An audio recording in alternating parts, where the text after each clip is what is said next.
13வது அத்தியாயம் க்ஷேத்ரஜ்ஞ விபாக யோகம் என்ற அத்தியாயத்தை சிந்திக்க இருக்கின்றோம்.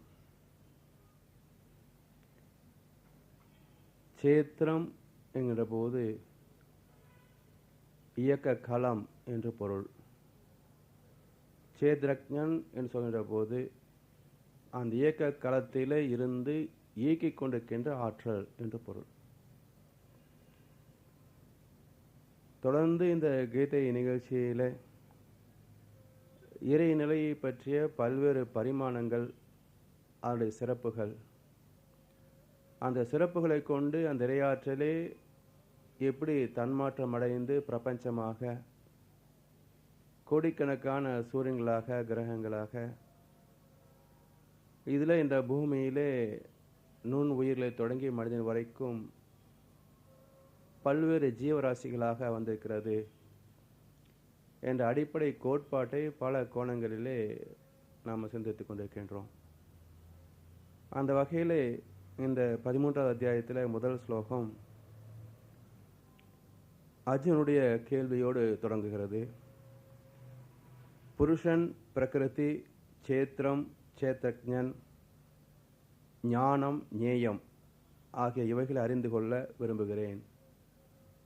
ஒரு 6 வார்த்தைகள் 3 படித்தளங்களாக அமைந்திருக்கிறத இந்த ஸ்லோகத்தில் பார்க்கலாம்.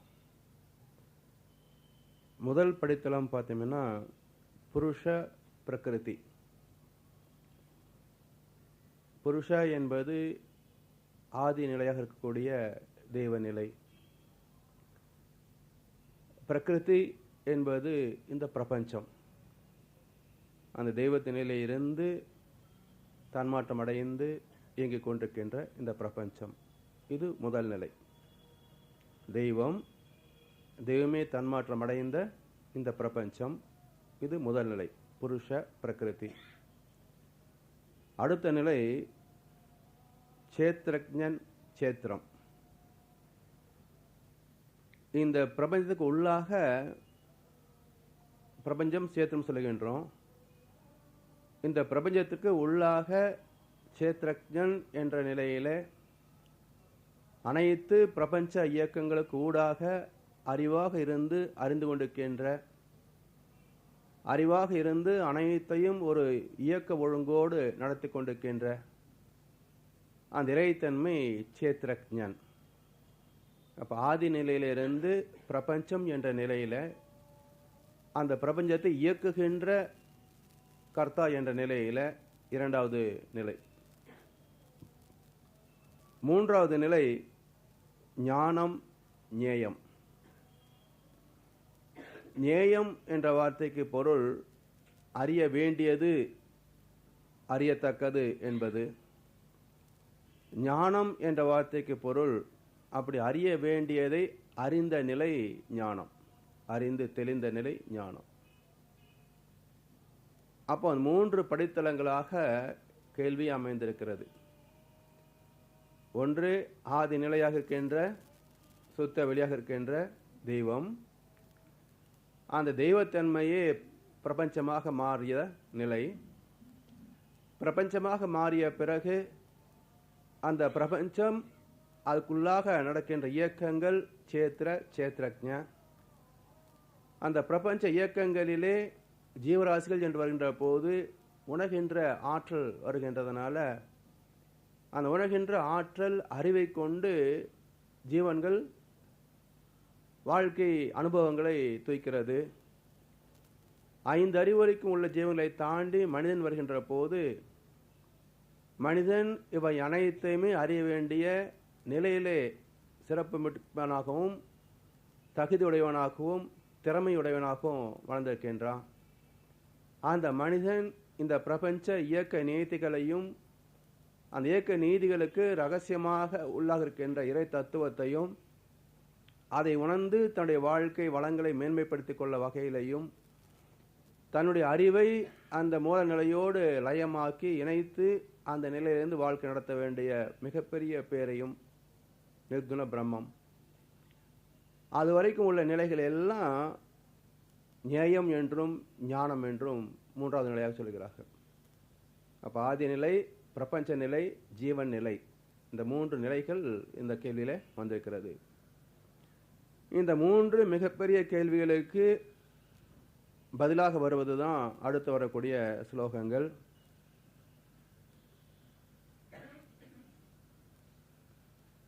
சேத்திரம், சேத்திரஜன் என்ற இரண்டு நிலைகளை அறிய வேண்டிய தேவை விளக்குகின்ற போது புராணங்கள்லையும் ஒரு கதையை சொல்லி வச்சாங்க. விஞ்ஞான ரீதியாக இன்றைக்கு உலகம் போகின்ற நிலையையும் நம்ம இணைத்து பார்த்தாலும் அதே கருத்து இங்க ஒன்றாக வருவதை பார்க்கலாம். புராணங்களில ஒரு நாள் நாரதர் ஒரு ஞானப்படம் கொண்டு வருவார். இந்த உலகத்தை யார் வலம் வருகிறார்களோ அவர்களுக்கு இந்த கனி என்று அதில் ஒரு போட்டி வர. முருகனுடனே கிளம்பிட்டார் பிரபஞ்சத்தை வலம் வருவதற்கு. விநாயகர் என்ன பண்ணாரு? அம்மா அப்பா வலம் கனியை பெற்று விட்டார். அனைத்து பிரபஞ்ச இயக்கங்களுக்கும் மூலம் யார்? இறைநிலை. அதிலிருந்து உருவான சக்தி தான் பிரபஞ்சம் முழுவதும் அடிப்படையாக இருந்து இயங்கிக் கொண்டிருக்கிறது. அப்ப சிவசக்தியை வலம் வந்தாலே அனைத்தும் வலம் வந்ததாக, சிவசக்தியை பற்றி அறிவு பெற்றுவிட்டாலே அனைத்து அறிவும் பெற்றதாக. இதை விஞ்ஞானத்தை சொன்னோம்னா கிராவிட்டி அண்ட் ஸ்பெசிபிக் கிராவிட்டி, இரண்டு அற்புதமான வார்த்தைகள் உண்டு. இந்த இரண்டு வார்த்தைகளுக்குரிய தெளிவான விளக்கத்தை பெற்றுவிட்டால் பிரபஞ்சமே அதுக்குள்ளாக அடங்கிவிடும். அப்படி இந்த கிராவிட்டி என்கின்ற இறையாற்றல் அதுவே இந்த பிரபஞ்சத்தில் பஞ்சபூதங்களாக ஜீவராசிகளாக வருவதற்கு ஸ்பெசிபிக் கிராவிட்டி என்கின்ற ஒவ்வொரு இயக்கத்திலையும் அதற்கு மையமாக அமைந்து இயங்குகின்ற அணுத்திரள், அணு கூட்டினுடைய எடை. அதனால அந்த இரண்டு வார்த்தைகள்லேயே அனைத்தும் அடங்கிவிடும். அதுபோல தாய் தந்தையை அறிந்தாலே அனைத்தும் அறிந்ததாக என்று விநாயகர் அந்த கனை பெறுகிறார். அப்ப இரண்டு நிலைகளும் பார்த்தீங்கன்னா, ஒன்று எல்லா இடத்தையும் போய் சுத்தி உணர்ந்து கொள்வது ஒன்று, அதைவிட சிறப்பானது இருந்த இடத்திலிருந்தே அனைத்தையும் உணர்ந்து கொள்வது. இப்போ தத்துவ ரீதியாகவே மனிதன் அனைத்தையும் புரிந்து கொள்ளலாம். கடவுளோடு இணைந்தே உலகம் இருக்கிறது, இயங்கிக் கொண்டிருக்கிறது என்றதை விளங்கிக் கொள்கின்ற போது அதுக்கு தத்துவ ஞானம் என்றும் மெய்ஞானம் என்றும் பேர். விஞ்ஞானம் என்ன பண்ணுது? ஒவ்வொரு பொருளாக ஆராய்ந்து ஆராய்ந்து அதனுடைய சிறப்புகள் எல்லாம் வாழ்க்கை வளங்களாக மாற்றிக்கொண்டே வருது. அதுல மண், தண்ணி, நெருப்பு, காற்று, இதையும் தாண்டி விண் ஆராய்ச்சியும் விஞ்ஞானம் எடுத்துக்கொள்கிறது.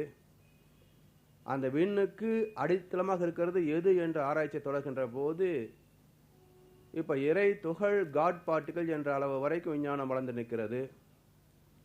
அதற்கு மேல் அந்த காட் பார்ட்டிகல் எங்கிருந்து உருவாகிறது என்ற விஞ்ஞானம் வருகின்ற போது அது யூனிஃபைடு ஃபோர்ஸ் என்ற வார்த்தை விஞ்ஞானம் கொடுக்கிறது. அப்போ எல்லா இடத்துலையும் சுற்றி கடைசியில் விஞ்ஞானம் எங்கே வந்துச்சுங்க? இறை தத்துவத்தை கிட்டத்தட்ட தொட்டு இருக்கிறது. அப்போ மெய்ஞானத்தின் வழியாகவும் இறைநிலை தான் அனைத்துமாக என்று உணர்ந்து கொள்கிறோம். விஞ்ஞானத்தின் மூலமாகவும் எல்லா பொருட்களுக்கும் அடிப்படை விண் என்கின்ற ஆற்றல், அந்த விண் என்கின்ற ஆற்றலோ ஒருங்கிணைப்பு ஆற்றல் என்ற ஆதி நிலையிலிருந்து வந்திருக்க வேண்டும் என்ற கருத்து விஞ்ஞானத்துக்கு வந்துச்சு. அப்படி இரண்டு நிலைகளிலேயும் மனிதன் இந்த பிரபஞ்ச அறிவை, இறை தத்துவ அறிவை பெற்றுவிடலாம். அப்படி முதலாவது ஸ்லோகத்திற்கு பதில் வருகின்ற போது பகவான் சொல்றார், இவ்வுடலும் சேத்திரம் எனப்படுகிறது, இதை அறிகிறவனை சேத்திரஜன் என்று ஞானிகள் பகர்கிறார்கள்.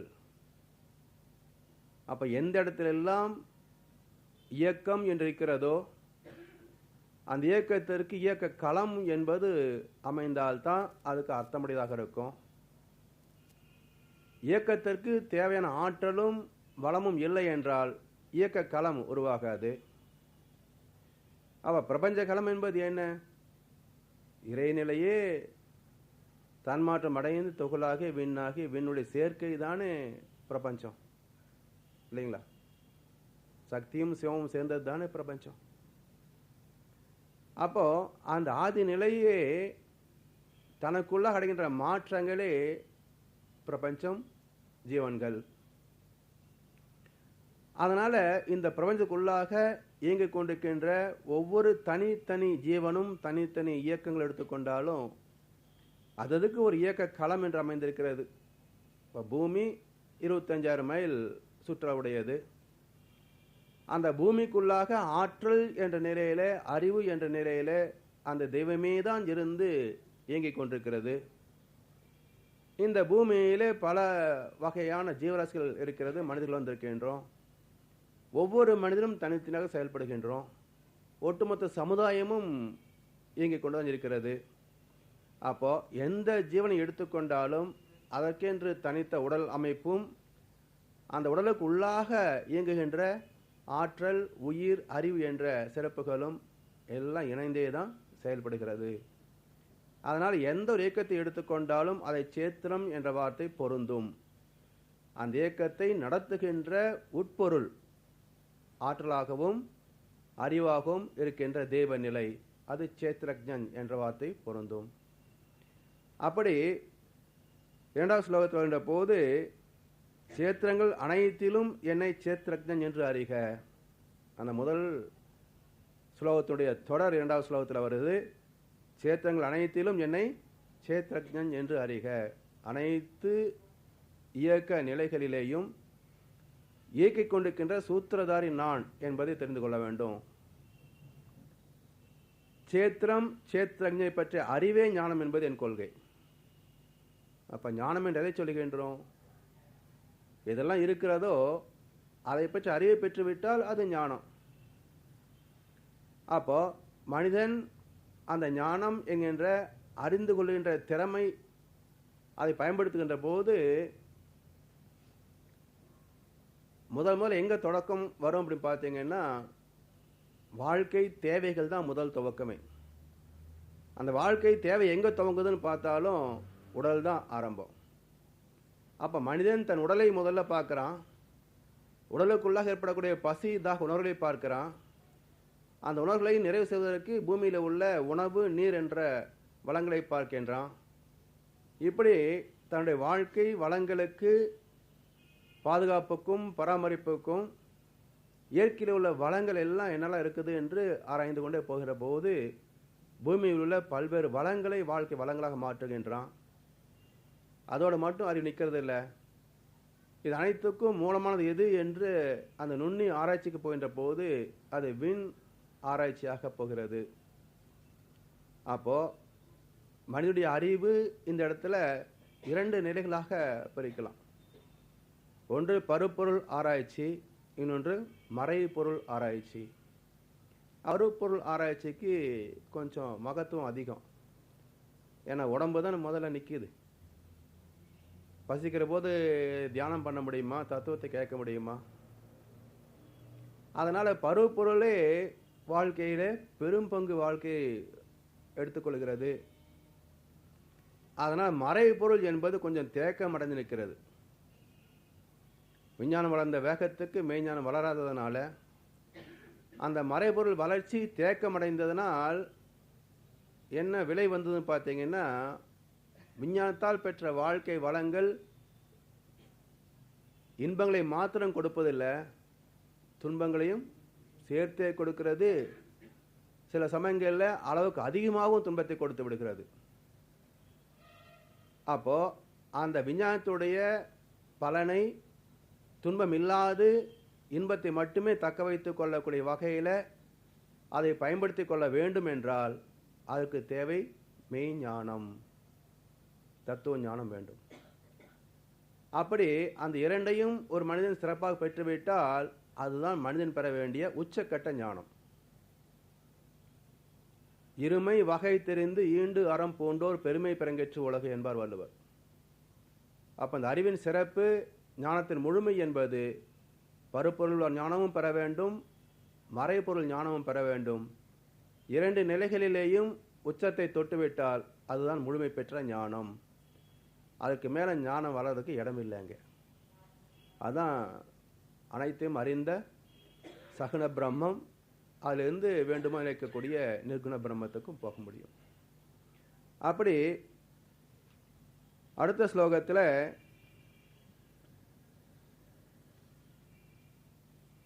சேத்திரம், அவருடைய தன்மைகள், பிரிவுகள் எப்படி உண்டானது, இதெல்லாம் உண்டாக்குகின்ற சேத்திரன் யார், இவைகள் எல்லாம் பற்றி சுருக்கமாக சொல்கிறேன் என்று பகவான் அடுத்த ஸ்லோகத்தை சொல்கிறார்.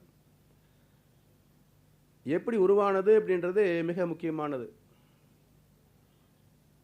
ஏன்னா பல வகைகளிலே வேதத்திலே தொடங்கி வேதாத்திரி மகர்ஷி வரைக்கும் பல மகான்கள் இந்த இறை தத்துவத்தையும் அது எவ்வாறு பிரபஞ்சமாக ஜீவனெல்லாம் பரிணமித்தது என்பதை பற்றி விளக்கியிருந்தாலும் கூட இன்று வரைக்கும் மனிதனுக்கு அந்த கருத்து, அந்த சரித்திரம் என்பது தெளிவாக அறிவுபூர்வமாக விளங்கியிருக்கிறதா அப்படின்னு பார்த்தோம்னாக்க பெரும்பாலும் இருக்காது.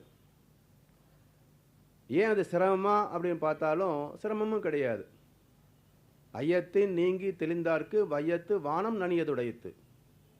ஒரு கம்ப்யூட்டர் நீங்கள் பயன்படுத்தணும்னு சொன்னால் அதை பற்றி அறிவு இல்லாமல் அது ஒன்றும் பண்ண முடியாது. அதே போல் எந்த துறையை எடுத்துக்கொண்டாலும் அதை பற்றி தெளிவான அறிவு இல்லாது அந்த துறையில் கால் வைக்க முடியாது. ஆனால் இறைநிலை என்பது என்ன சிரமம் இருக்குங்க? கொஞ்சம் அமைதியாக தியானம் பண்ணினா தெரியும். அமைதிக்கு போக போக தானாகவே உணர்வு பெற முடிகிறது. அப்போது சந்தேகத்துக்கு இடமில்லாமல் உணரக்கூடியது எதுன்னு பார்த்தீங்கன்னா வையத்து வானம் நனியதுடைத்து. மற்ற அனைத்து இயற்கை ரகசியங்களை விட இறை தத்துவம் புரிந்து கொள்வதற்கு மிக மிக எளிமையானது என்கிறார் வள்ளுவர். அப்போ என்ன அங்கே தேவை இருக்குன்னு பார்த்தீங்கன்னா தியானம் என்ற பயிற்சியை முறையாக கற்றுக்கொண்டு விடாமுயற்சியாக அதை செய்தால் போதும், ஞானத்தை பெற்று விடலாம். அப்போ அந்த ஞானம் மனிதனுக்கு தேட்டம் இல்லை. இது யார் போய் உட்காந்து பண்ணிக்கிட்டு இதெல்லாம் தேவையா வாழ்க்கைக்கு? வேணும்போது பார்த்துக்கலாம். அப்போ எப்போ வேண்டி இருக்குன்னு பார்த்தாலும் ஞானத்துக்காக வேண்டி இருக்கிறது இல்லை. பிபி கண்டாமல் எகிரி போச்சு, தியானம் பண்ணால் நல்லதுன்னு டாக்டர் சொல்கிறாரு. அது எனக்கு தெரியாது. டாக்டர் சொல்கிறார் நீ போய் மெடிடேஷன் பண்ணுன்னு.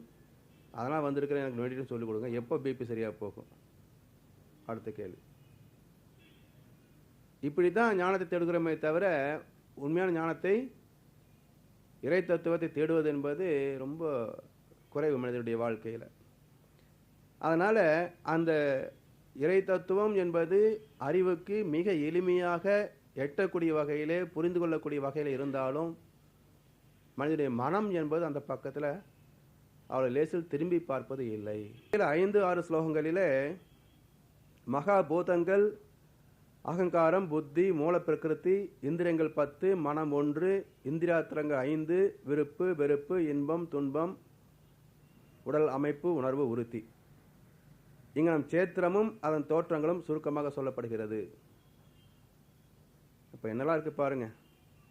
இறைநிலை வந்தது, அதிலிருந்து உருவானது பிரபஞ்சம் சொல்கின்றோம். அப்போ பிரம்மமே பஞ்சபூதங்களாக வந்தது என்ற கருத்தும் எடுத்துக்கொள்ளலாம்.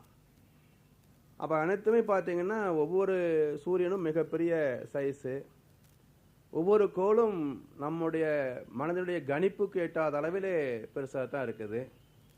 அப்போல்லாம் மகா பௌத்தங்கள், மிக மிக பெரிய அளவிலே பௌத்தியங்களாக பஞ்சபூதங்கள் இருக்கிறது.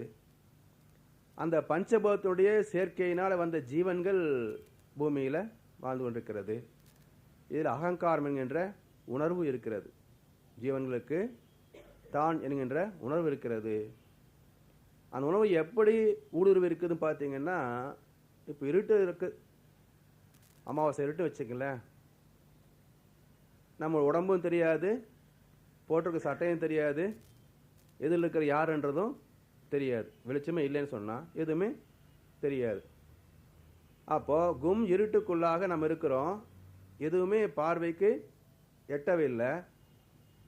நான் இருக்கிறேன் என்ற உணர்வு இருக்கா இல்லையா? அது எப்படி அடையாளம் கண்டுக்கிறது? நான் இருக்கிறேன் அப்படின்றத எப்படி அடையாளம் கண்டுக்கிறது? வேணும் கொஞ்சம் கிள்ளி பார்த்துக்கலாம். அவ்வளோதான் செய்ய முடியுமே தவிர எப்படி கண்டுபிடிக்க முடியும்? அப்போ அந்த கில்லுனா வலிக்கிறதும் அழுத்தம் என்ற ஒரு செயல்பாடு தான், இந்த ஃபர்ஸ்ட் கன்வர்ஷன். அப்போ காந்தத்தினுடைய முதல் தன்மாற்றத்தை வைத்து கொண்டுதான் நம்ம உணர்ந்து கொள்ளலாமே தவிர, அந்த கில்லை வலிக்காத மாதிரி ஒரு வியாதி வச்சுக்கிங்களேன். இப்போ தோலில் சில வியாதிகள் வந்துச்சுன்னா நமக்கு மறந்து போடும் இல்லையா? என்ன வியாதிங்க இது?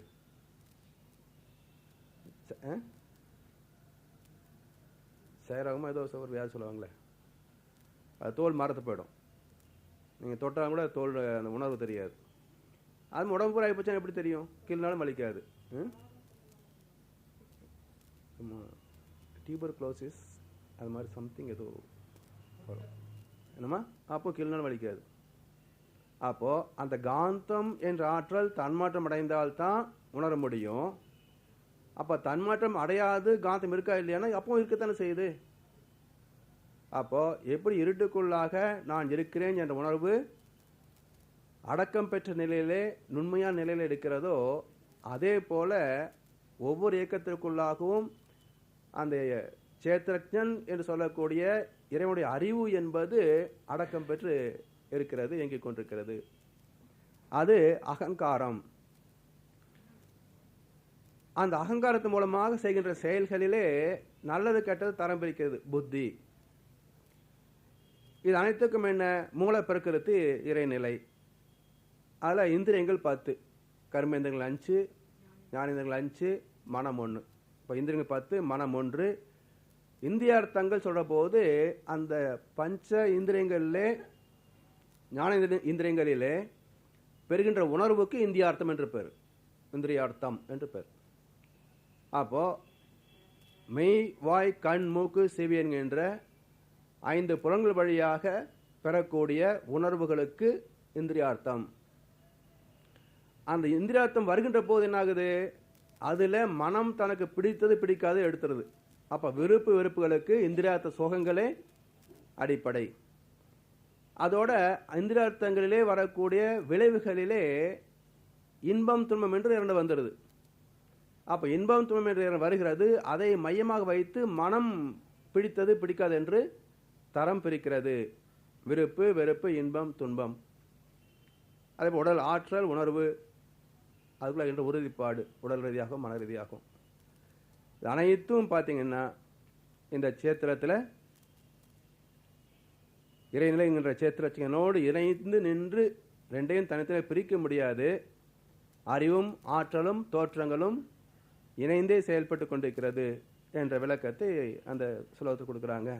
தற்பெருமை, தருக்கு, அகிம்சை, ஹிம்சை, கோபம், அதர்மம், சரியான குருவை தேடாதது,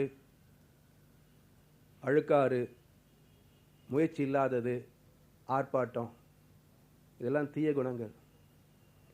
அப்போ இது எல்லாமே மனிதன் தன்னை மாற்றிக்கொள்கின்ற போது என்ன ஆகுது? பாசிட்டிவ் கேரக்டர்ஸ், நல்ல குணங்களாக மாற்றமடைகிறது. அப்படி மனிதன் இந்த சேத்திரஜன் என்கின்ற அறிவை பெறுகின்ற போது அவனிடத்தில் தற்பெருமை இருப்பதில்லை, அகங்காரம் இருப்பதில்லை, அகிம்சை அவனுடைய குணமாக மாறுகிறது. பொறுமை, நேர்மை, குரு சேவை, தூய்மை, விடாமுயற்சி, தன்னடக்கம், விஷயங்களில் விருப்பின்மை, அகங்காரமின்மை, பிறப்பு இறப்பு மூப்பு பிணி துயரம் ஆகியவற்றை கீடு காணாதெடுத்தல், பற்றின்மை, மகன் மனைவி வீட்டை தனது என்று அபிமானம் இருத்தல், வேண்டியது வேண்டாதது என்ற வித்தியாசம் பார்க்காது நடுநிலையில் நிற்பது என்று அந்த அறிவை பெறுவதனால மனிதன் அடையக்கூடிய நல்ல குணாதிசயங்கள், அறிவில் ஏற்படக்கூடிய பக்குவங்கள், இது எல்லாம் இந்த ஸ்லோகங்களில் விளக்கப்பட்டு கடைசியில் வந்து நிற்கிறது. 14 ஸ்லோகத்தில் வருகின்ற போது ஆத்ம ஞானத்தில் நிலைப்பேறு, உண்மை பொருள் ஆராய்ச்சி, இவை யாவும் ஞானமாம், இவற்றுக்கு அந்நியமானவை அஞ்ஞானம். அப்போ ஆத்ம ஞானத்தில் நிலைப்பேறு, ஜீவாத்மா பரமாத்மா பொதுவாக சொன்னால் ஆத்ம ஞானம். அப்போ ஆத்ம ஞானத்தில் நிற்கணும் அப்படின்னாக்கா ஜீவாத்மா என்பது அனுபவத்தினுடைய தொகுப்பு. அப்போ அனுபவத்தினுடைய தொகுப்பு என்பது இயக்கங்களாக வருவதனால மனம் என்பது ஜீவாத்மாவில் நிற்க முடியாது. பரமாத்மா என்பது அனைத்து இயக்கங்களுக்கும் மூலமாக இருந்தாலும் அனைத்து இயக்கங்களுக்கும் ஆதாரமாக இருந்தாலும் அதுக்கு அகங்காரம் கிடையாது. நான் செய்கிறேன் என்பது பரமாத்மாவுக்கு கிடையாது. அதனால் எந்த விதமான இச்சையின்றி அது சுயமாக இயல்பாக இருந்து அனைத்தையும் இயக்கிக் கொண்டிருக்கும். அப்போ இந்த ஜீவாத்மாவில் இருக்கக்கூடிய மனம் என்ற ஆற்றல் அந்த ஜீவாத்மாவுக்கு அடிப்படையாக உள்ள மூலமாக உள்ள பரமாத்மா என்ற நிலையில் போய் லயமாகின்ற போது அப்போ அந்த இடத்துல எந்த விதமான எண்ணங்களோ சலனங்களோ ஏற்படுவது இல்லை. அப்போ அந்த மனம் அந்த பரமாத்மாவில் லயமாகி நிற்கிறது, நிலைத்து நிற்கிறது. அப்படி அந்த பரமாத்மாவிலே நிலைத்து நிற்பதும் அப்படி நிலைத்து நிற்காத நிலைகளிலே உண்மை பொருள் ஆராய்ச்சி,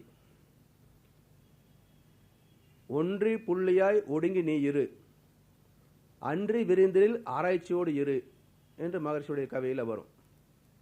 இந்த ஸ்லோகத்துக்கு சரியான கவி அது.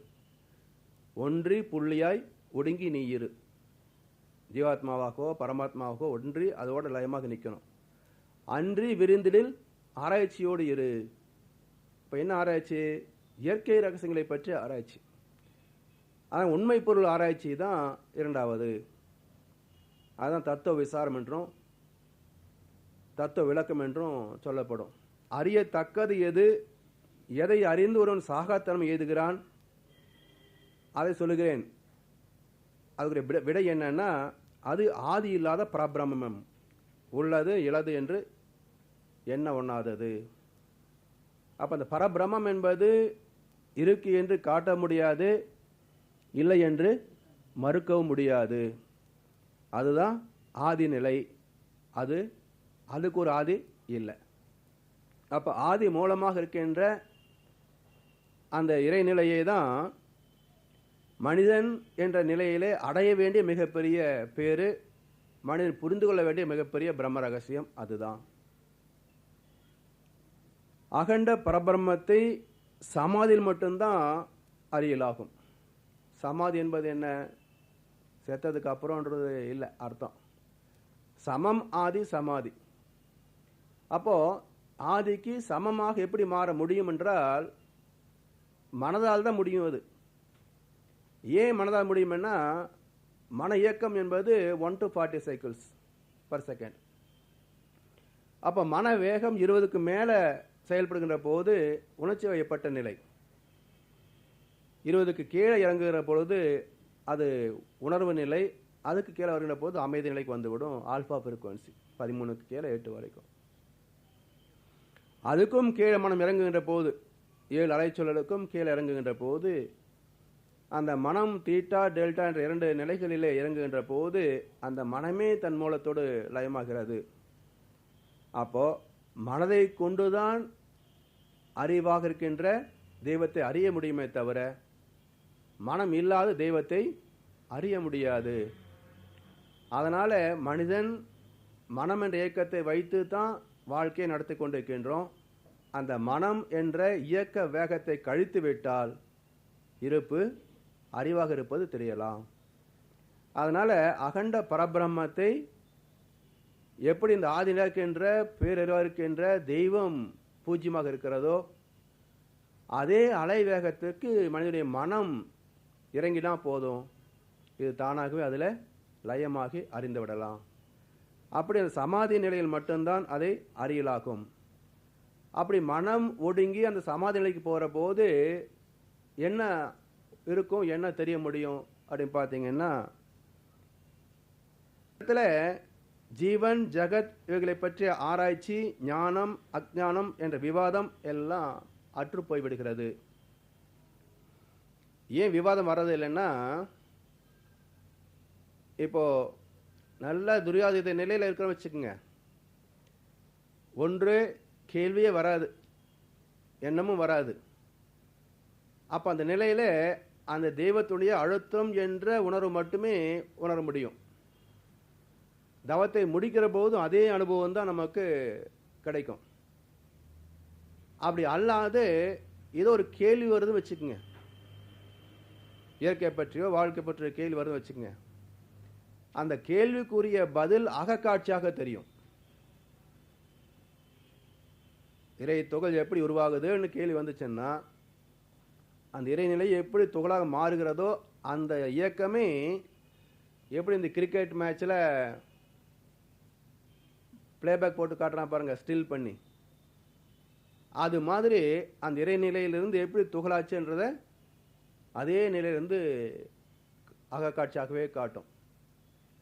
அப்போ அந்த அறிவு என்பது புலன் கடந்த அறிவு. அடுத்த ஸ்லோகங்கள் அதெல்லாம் வர இருக்குதுங்க. அப்போ அந்த புலன் கடந்த அறிவாக இருந்து அது அகக்காட்சியாகவே பார்க்கின்ற போது சந்தேகம் வருமா?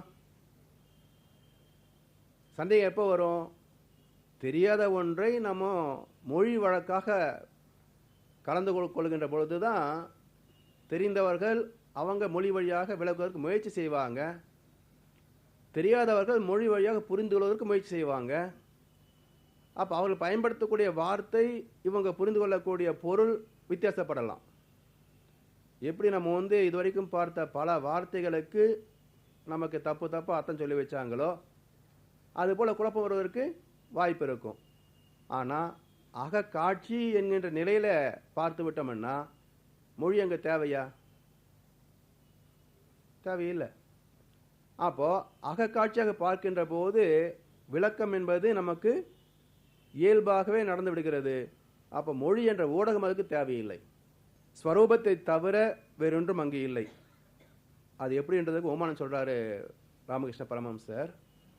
எப்படி ஒரு தண்ணிக்குள்ளே விழுந்த உப்பு பொம்மை, அப்படியே உப்பு பொம்மை விழுந்ததுக்கப்புறம் தண்ணி உப்பாக போச்சு, அவ்வளோதான். அடுத்து 13ஆம் ஸ்லோகத்தில் அந்த புலன் கடந்த அறிவு சொன்ன பாருங்க, அது வருது. அந்த அறிவு என்பது எங்கும் கை கால்களை உடையது, எங்கும் கண் தலை வாய்களை உடையது, எங்கும் காதுகளை உடையது, உலகில் அனைத்தையும் அது வியாபித்துள்ளது. இந்த விஸ்வரூபம் காட்டும் போது இப்படி தான் காட்டிடுவாங்க. நம்ம டிவிலையும் சினிமாவிலையும் விஸ்வரூபம் பார்த்தோம்னா இப்படி தான் நிறைய பெருசு பெருசாக காட்டிடுவாங்க. அப்போ என்ன கருத்து என்றால், இப்போ சாதாரணமாக நம்ம நினச்சி பாருங்க, சில சமயங்களிலே இல்லை சில பேர் அருள்வாக்கு, குறி சொல்லுவது இப்படியெல்லாம் சொல்கிறாங்க இல்லையா? இன்னும் சில பேர் இந்த மை போட்டு பார்க்குறதுன்னு சொல்லுவாங்க. அப்போ ஏதோ ஒரு காணாமல் போச்சு ஒரு பொருள் அப்படின்னாக்கா அவன்கிட்ட போய் கேட்குற போது இந்த இடத்துல இப்படிலாம் இருக்குது அப்படின்னு நமக்கு சொல்லுவாங்க. அங்கே போய் பார்த்தா அது அதே நிலையில் சரியாக இருக்கும். இப்போ அவர் பார்த்தது கண்ணாலையா எப்படி? மயில படம் தெரியல, படம் தான் எல்லாரும் பார்த்துடலாமே. அப்போ மயில தெரியல படம் அவருக்கு மட்டும்தான் தெரியுது. இல்லை யாராவது நீ பார்த்து சொல்லணும்னு அவர் ஒரு இந்த சஞ்சனுக்கு ஞானதிஷ்டி கொடுத்த மாதிரி கொடுத்தா தான் பார்த்து சொல்ல முடியுது. இல்லை நாம் போய் உட்காந்துருக்க நமக்கு ஒன்றும் தெரியுறது இல்லை. அப்போது அந்த காட்சி அதில் நம்ம நேரில் பார்க்கறது போல் தெரியுதான்னு சொன்னால் இந்த கண்களுக்கு அது தெரியாது. அப்போ என்ன ஆகுது? அறிவின் கண்ணுக்கு அது புலப்படுகிறது. எங்கேயும் நடக்கின்ற நிகழ்ச்சி அறிவுக்கு அது எட்டுகிறது. அப்போ அறிவு எப்படி அறிந்து கொள்கிறது? சாதாரணமாக ஒரு பொருளை அறிவு பார்க்கணும்னு சொன்னால் கண்கள் என்ற கருவி மூலமாகத்தான் பார்க்க முடியும். ஆனால் அந்த கண்களோ 30 மைல் தூரத்துக்கு தான் பார்க்க முடியும். 30 மைல் தூரத்துக்கு மேலே போகிற போது கண்களினால் பார்க்க முடியாது. அப்போ கண்களால் பார்க்க முடியாத அளவுக்கு தூரத்தில் உள்ள ஒன்றை இந்த அறிவு பார்க்கிறது என்று சொன்னால் அதுக்கு என்ன பேர்? அகக்கண் என்று பேர். அதான் புலன் கடந்த அறிவு என்று பேர். எக்ஸ்ட்ரா சென்சிங் ஃபேக்கல்டி, இஎஸ்பின்னு சொல்லுவார்கள். அப்போ அந்த புலன்களை தாண்டி அறிகின்ற போது எப்படி இந்த கண்கள் பார்க்கிறதோ அங்கே பார்க்கிறோம். அதே போல் அங்கே ஒரு செய்தி இருக்கு அப்படின்னா அந்த செய்தி இங்கிருந்தே கேட்கலாம். அப்போ புலன் கடந்த செய்தியாக அதை கேட்கின்றோம். அப்படி எக்ஸ்ட்ரா சென்சரி பர்செப்ஷன் என்ற முறையில் புலன் கடந்த நிலையிலே அது பார்க்கவும் கேட்கவும் உணரவும் செய்கிறது என்ற கருத்து. அப்படி இந்த 13வது ஸ்லோகத்தில் புலன் கடந்த அறிவை பெறுவதற்கு மனிதன் சேத்திர சேத்திரஜன் என்ற பிரபஞ்ச ரகசியத்தை அறிந்திருக்க வேண்டும். அந்த நிலையிலே மனம் ஒடுங்கி நின்றிருக்க வேண்டும் என்ற கருத்து இந்த ஸ்லோகத்தில் சொல்லப்படுகிறது. 14வது ஸ்லோகத்தில் இந்திரியங்கள் அனைத்தின் வாயிலாக ஒளிர்வது, இந்திரியங்கள் யாவையும் அற்றது பற்றற்றது அனைத்தையும் பற்றி தாங்குவது, குணங்களை இல்லாதது எனினும் குணங்களை அனுபவிப்பது. இறைத்தன்மையுடைய குணாம்சங்களை விளக்கிறார். அப்போ இந்திரியங்கள் அமைந்ததும் அதே இறையாற்றல் தான். சாதாரணமாக கருவி என்ற வார்த்தை நம்ம பயன்படுத்துவோம். இப்போ கருவி என்றால் எத்தனையோ இரும்பால் செஞ்சது மற்ற கருவியில் இருக்குங்க. அதே போல் பஞ்சேந்திரி தவம் நடத்துகின்ற போது தொடு உணர் கருவியாகிய தோல் அப்படின்னு சொல்லுவோம். அப்போ இரும்பில் செஞ்சது கருவின்றோம், உடம்பையும் கருவின்றோம், இது இரும்பா அப்படின்னு ஒரு சந்தேகம் வரும் நமக்கு. சில கேட்டிருக்கிறாங்க.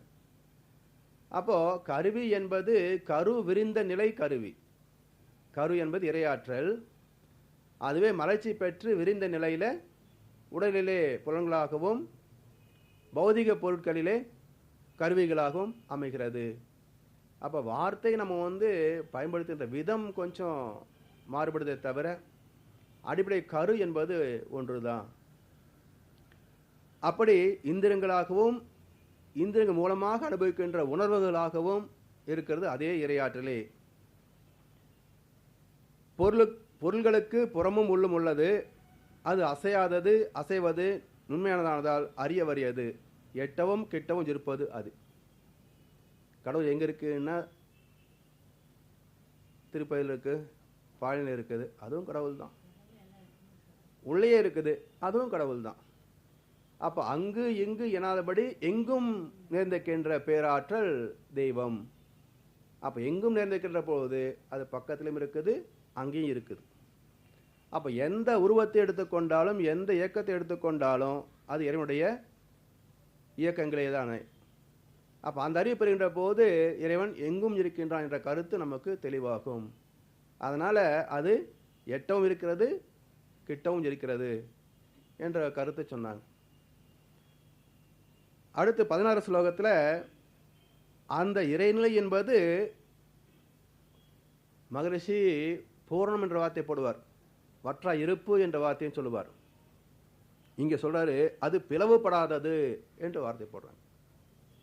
இந்த சந்தேகம் என்ற வார்த்தை வருது பாருங்க. ஏது சந்தேகம் அப்படின்னா ஏகமாக இருக்கிறத சந்து விழுந்துட்டா சந்தேகம் பார் சுவாமிஜி. ஏகமாக இருக்கிறதுல சந்து விழுத்தா சந்து ஏகம். அப்போ பிரிவு என்று பொருள்.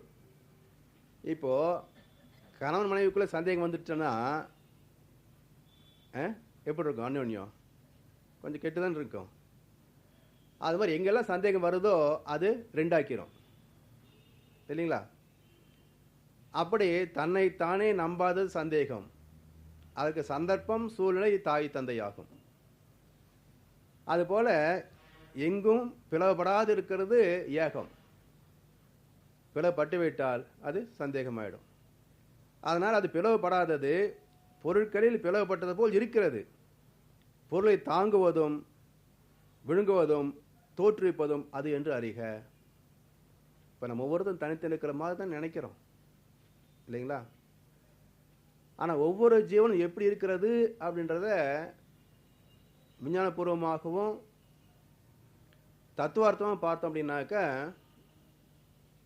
சுவாமி சொல்லுவாங்க, இப்போ ஒரு பாத்திரத்தில் தண்ணி இருக்குது, இந்த பஞ்சு சின்ன சின்னதாக பிச்சு தண்ணியில் போட்டுடுறோம். கொஞ்ச நேரத்தில் தண்ணியில் உள்ள பஞ்சு முழுக்க நனைஞ்சு போகுது. ஆனாலும் பஞ்சை தண்ணிக்குள்ளே மேந்துக்கிட்டு இருக்குது. இப்போ அந்த பஞ்சை பார்த்தோம்னாக்கா பஞ்சு முதல்ல இருந்த தன்மையில் இருக்கான்னு பார்த்தீங்கன்னா இல்லை. இன்னும் சொல்லப்போனால் அந்த பஞ்சுக்கு ஊடாக தண்ணி இருக்கிறதே நம்ம பார்க்குறோம் இல்லைங்களா?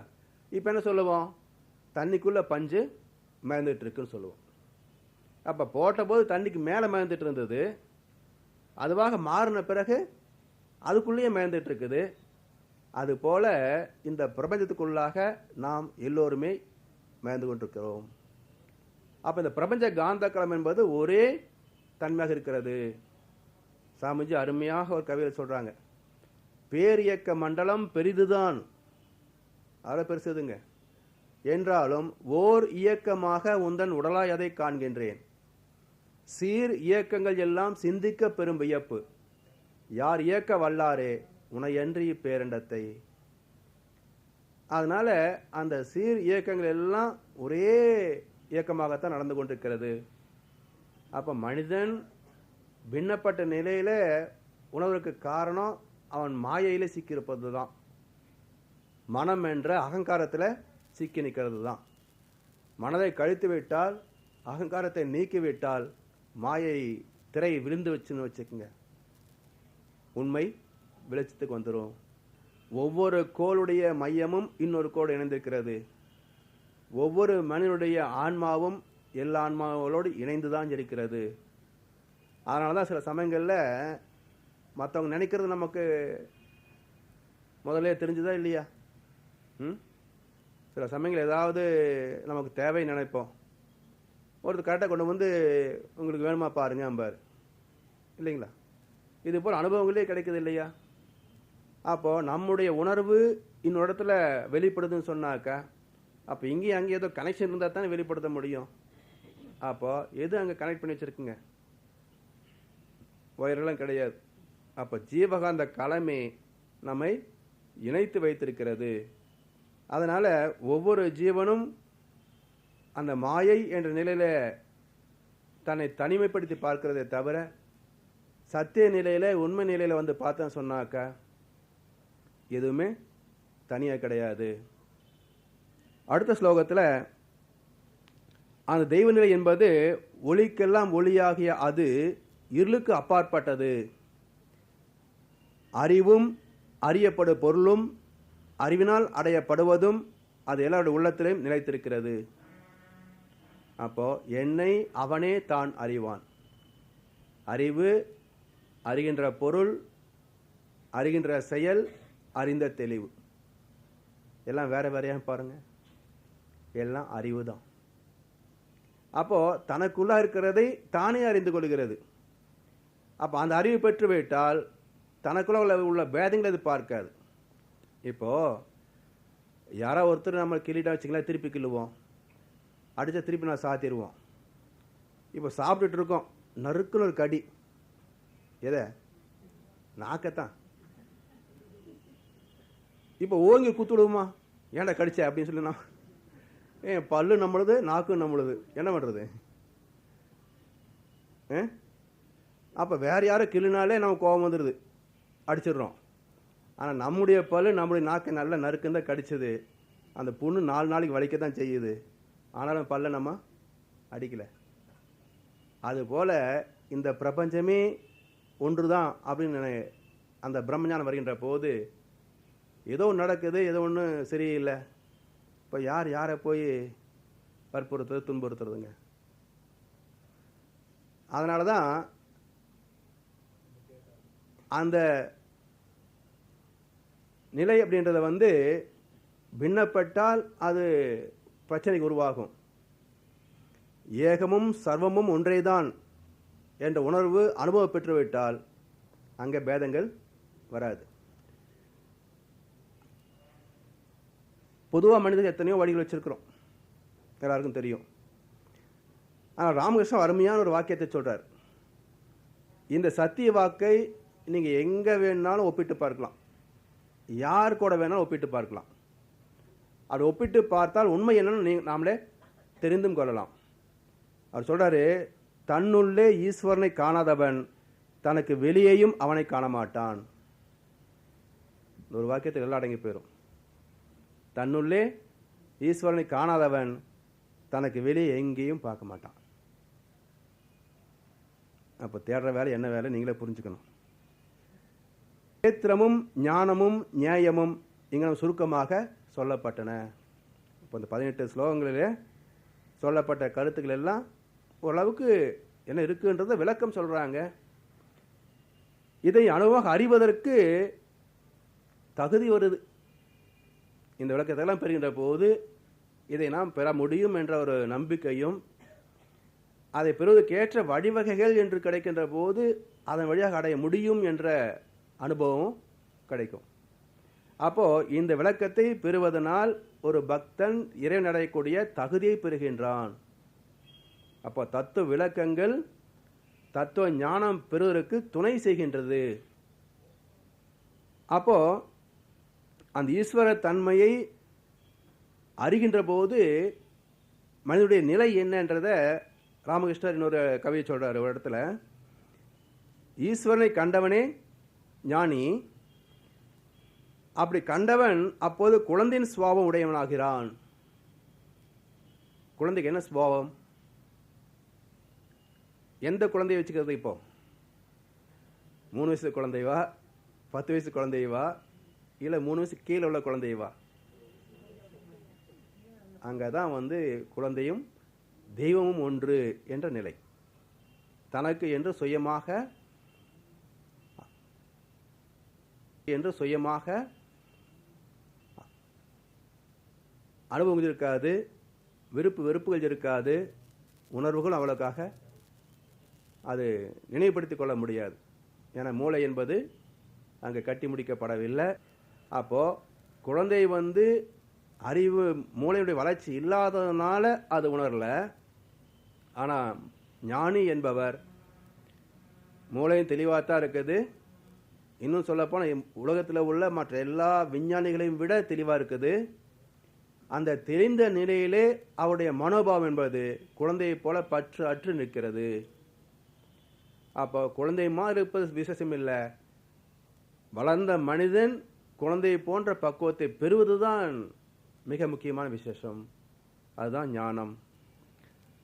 19வது ஸ்லோகத்தில் பிரகிருதி புருஷன் ஆகிய இரண்டுமே ஆதி இல்லாதவைகள், வேறுபாடுகளும் குணங்களும் பிரகிருதியில் பிறந்தவைகள் என்று உணர்க.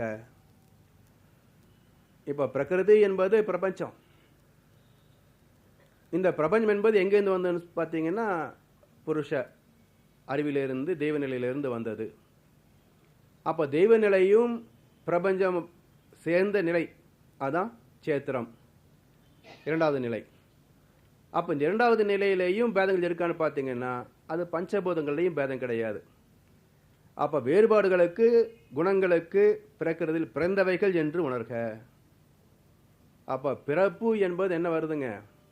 பிறப்பு இறப்பு இடை உணர்தல் இயக்கமாகி நீதி நெறி உணர் மாந்தராகி வாழும் நிலை உணர்ந்து தொண்டு ஆற்றி இன்பம் காண்போம் என்பார் மகரிஷி.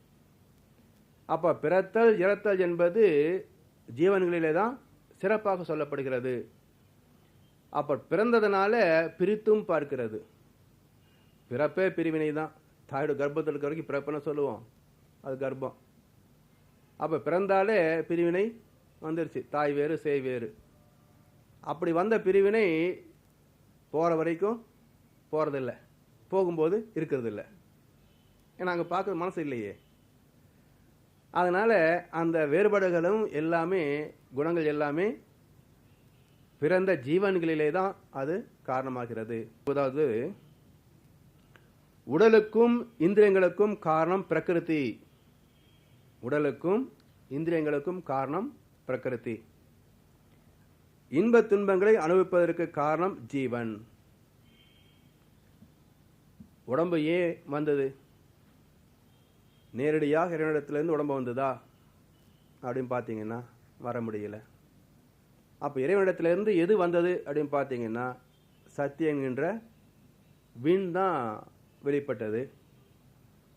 அந்த விண்ணே தான் கூடியனால காற்றாக, நெருப்பாக, நீராக, கெட்டி பொருளாக பஞ்சபூதங்களாச்சு.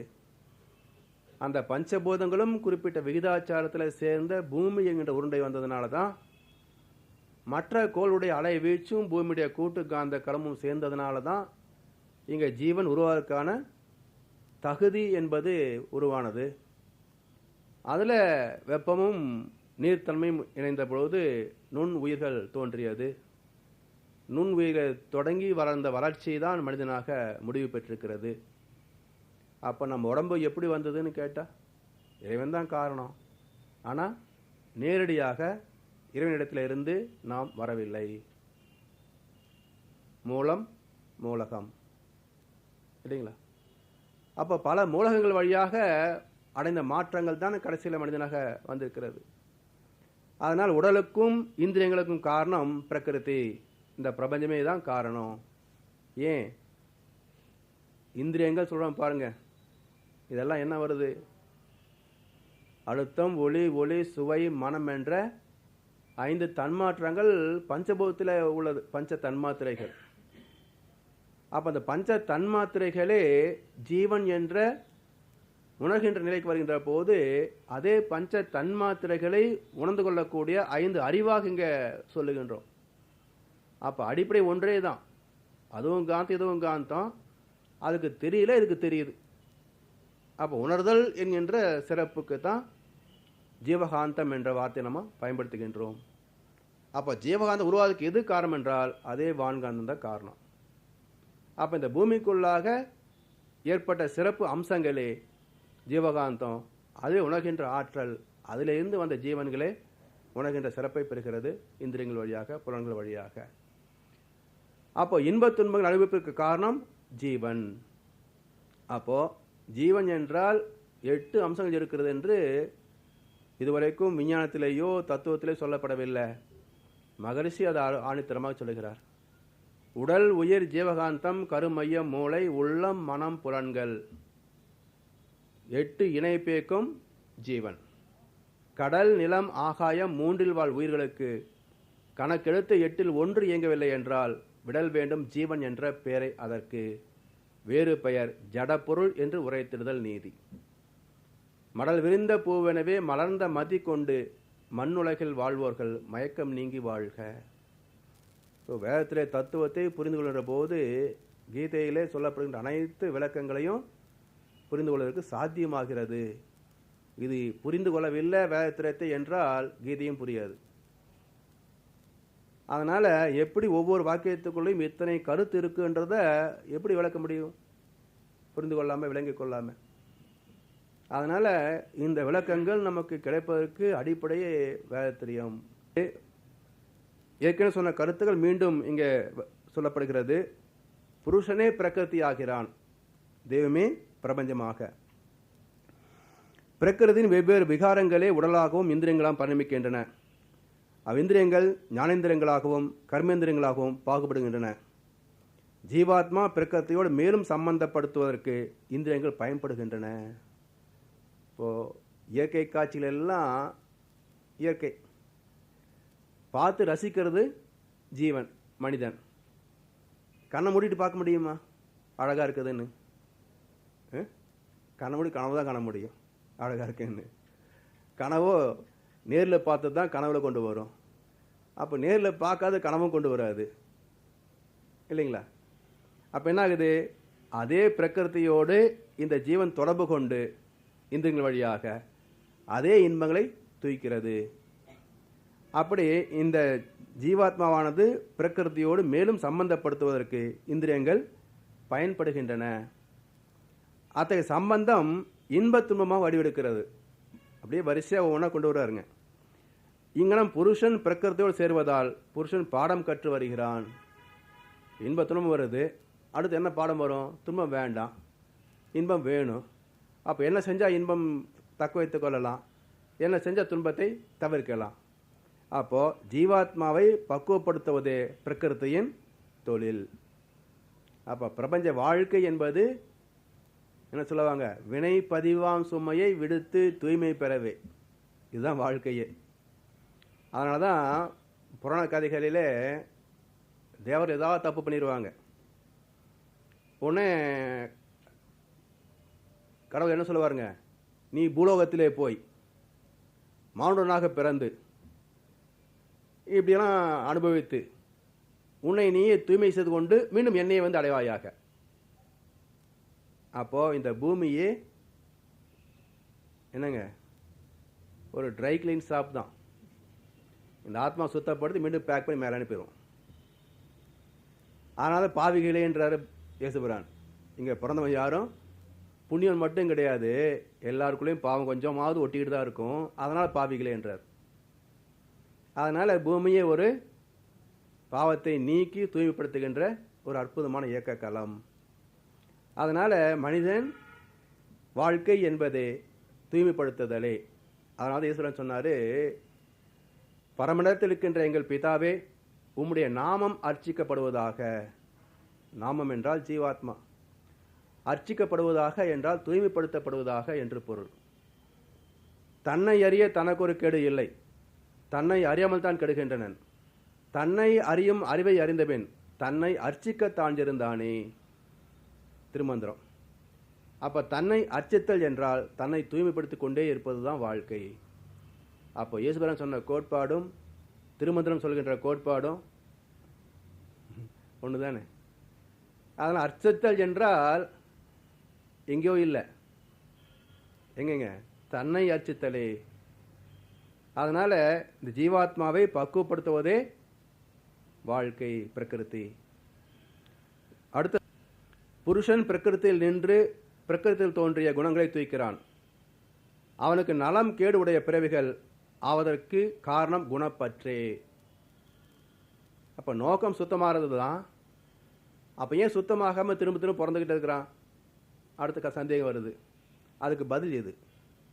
அப்போ ஏன் மனிதன் மீண்டும் மீண்டும் பிறந்து கொண்டே இருக்கிறான் என்றால், இந்த ஆத்மா தூய்மை அடையவில்லை, அதனால் மீண்டும் மீண்டும் பிறக்கிறது. இப்போ மீண்டும் மீண்டும் பிறக்கிறதுன்னு என்ன அர்த்தம்?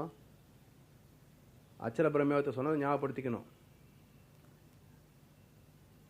பிறப்பு என்பது ஆண் பெண் மூலமாகத்தான், வேறு வகையில் பிறப்பு வராது. அப்போ ஆண் பெண் இணைகின்ற போது உயிர் என்ற வகையில் இணைப்பு ஏற்படும். அதில் உள்ள பதிவுகளையே இயற்கையுடைய ஆற்றலும் இணைந்து நின்று அதை கருவாக மாற்றிவிடும். அந்த குழந்தை பிறந்த பிறகும் குழந்தைக்கு ஆன்மா இருக்குது, அதே தாய் தந்தைக்கு இன்னும் ஆன்மா தான் இருக்குது. அப்போ தாய் தந்தை முடிந்து போகிற போது ஆன்மா என்ன ஆகும்? அதுதான் மீண்டும் பிறப்பது என்று சொன்னால், மீண்டும் தாடு கர்ப்பத்துக்கு போக முடியாது, வாழ்கின்ற மனிதனோடு அது இணைந்து கொள்ளும். அப்போ இணைய விதம் கொஞ்சம் வித்தியாசப்படும். ஒரே ஆன்மா முழுசாகவும் போய் ஒட்டிக்கலாம், அல்லது பிரிந்த நிலையிலே குணாம்சங்கள் மட்டும் போய் இணையலாம். குணாம்சங்கள் இணைகின்ற பொழுது நமக்கு தெரியாது. ஒட்டு மொத்தம் இணைஞ்சு சொன்னால் ஸ்கூலுக்கே போகாதுட்டு இங்கிலீஷ் பேசுவான், நமக்கு தெரிஞ்சு போயிடும். அப்படி இந்த ஆத்மா இணைந்து கொள்ளும். அப்படி காரணம் என்ன? அதுக்கு என்ன? குணப்பற்று.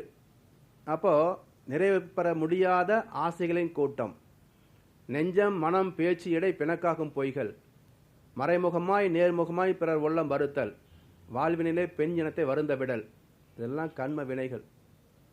இந்த கண்ம வினைகள் இருக்கிற போது ஆத்மா சுத்தமாகாது. அதுதான் மீண்டும் மீண்டும் பிறக்கிறதுக்கு காரணம் என்று இந்த ஸ்லோகத்தை இங்கே கொடுத்தாங்க. அப்படி விளக்கத்தை மகிழ்ச்சி கொடுக்குறாங்க. அடுத்த 22ஆம் ஸ்லோகத்தில், இத்தேகத்தில் உள்ள பரமபுருஷனானவன் சாட்சி, அனுமதிப்பவன், தாங்குபவன், அனுபவிப்பவன், மகேஸ்வரன், பரமாத்மன் இப்படியெல்லாம் இயம்பப்படுகிறான்.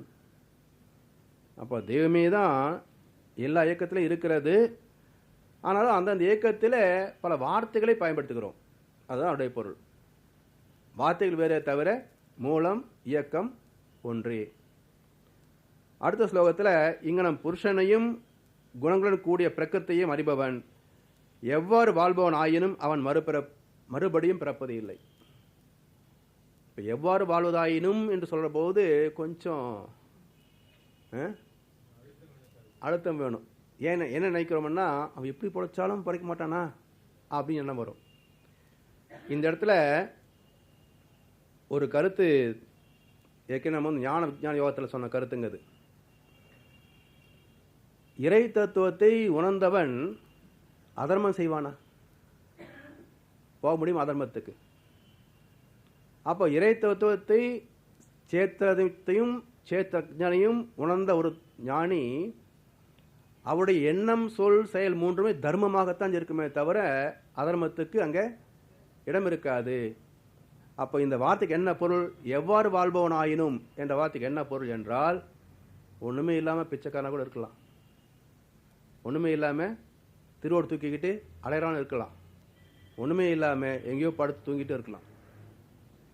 அப்போது நாம் நினைக்கக்கூடிய பொருள், செல்வாக்கு, பதவி, அதிகாரம், சம்பத்து இது இல்லாமலே இருக்கலாம், அல்லது இருந்தும் அதை கண்டுக்காமல் இருக்கலாம், இல்லைங்களா?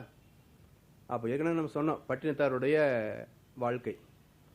அப்போ எல்லாவற்றையும் தொடர்ந்து படித்தான் ஞானம் பெற்றார். ஆனால் வீட்டில் இருந்த தாய் அவங்களும் ஞானம் பெற்றிருந்தாங்க, இல்லையா? அப்போ தொடர்ந்து தான் ஞானம் பெற வேண்டுமானா அவசியம் இல்லை. அப்போ அந்த சேத்திரஜன் என்ற அறிவை பெறுவதற்கு இந்த நிலையில இருக்கலாம், பகவதி பிச்சாந்தைகள் இருக்கலாம், வீட்டுக்குள்ளே இருந்துகிட்டு அதே அரண்மனைக்குள்ளே வாழ்ந்துகிட்டு ஞானத்தையும் பெற்றிருக்கலாம். அப்போ எவ்வாறு வாழ்பவன் ஆயினும் என்றதுக்கு பொருள் வாழ்க்கை நிலையே தவிர செயல்பாடுகள் அல்ல. அதனால அந்த செயல்பாடுகள் எப்பவும் தர்மத்தின் சம்பந்தமாகத்தான் இருக்குமே தவிர அதர்மத்துக்கு அங்கே இடம் இருக்காது என்ற கருத்து தெளிவுபட்டு வச்சுக்கோங்க, சரியா இருக்கும். இது புரியாத பொழுது சொல்றாங்க, இந்த ஸ்லோகத்தை புரிஞ்சுக்காம இருந்தா விசேஷம்னார் அவர். வேற ஒருத்தர் விளக்கம் சொல்ற போது, இந்த ஸ்லோகத்தை நீங்க புரிஞ்சுக்கலன்னா விசேஷம், ஏன்னா நான் பாட்டுக்கு இதை சொல்ல போய் நீங்க எப்படி வேணா பிழைக்கலாமான்னு சொல்லி பாவம் பண்ணிட்டு அப்பவும் போலான்னு நினைச்சிட்டா தப்பு இல்லையா அப்படின்ற கருத்து சொன்னார். அப்போ அதுக்கு விளக்கம், சரியான விளக்கம் இதுதான். அதனால ஸ்லோகங்கள் வார்த்தைகள் இருந்தாலும் கூட அந்த கருவு எடுக்கிறதுக்கு வேகத்திறம் வேண்டும். 24வது ஸ்லோகம். தியானத்தால் தெளிவடைந்த அறிவால் சிலர் ஆத்மாவை உள்ளத்தில் உணர்கின்றனர், சிலர் ஞான யோகத்தாலும் இன்னும் சிலர் கர்மயோகத்தாலும் காண்கின்றனர். இந்த ஸ்லோகத்துக்கு சாட்சி தான் மகாபாரதம். மகாபாரதத்தில் அறிவால் ஆத்மா உணர்ந்த நிலைக்கு சகாதேவன், கர்மயோகத்தால் உணர்ந்த நிலைக்கு கர்ணன், ஞானத்துக்கு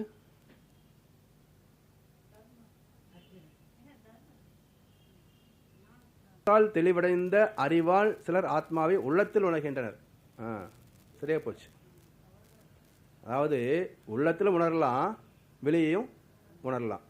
அப்போ உள்ளத்தில் உணர்ந்ததுனால தான் வெளியே உணர முடிந்தது. அப்போ சகாதேவன் ஆத்ம ஞானத்தை தனக்குள்ள உணர்ந்து அதுவே தான் வெளியிலே இருக்கிறது என்று உணர்ந்ததுனால தான் கட்டி போட முடிந்தது.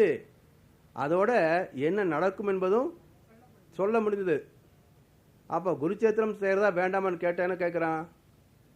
ஏற்கனவே இந்த அதுக்கு முன்னாடி விதுரன் ஓலை கொண்டு வர்றான்.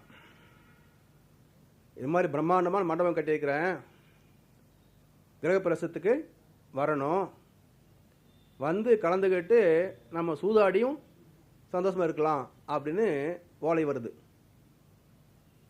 அப்போது ஓலையை படித்த உடனே தர்மனுக்கு என்னடா சூதாடலாம் கூப்பிட்றானே அப்படின்னு கொஞ்சம் கருக்குங்குது.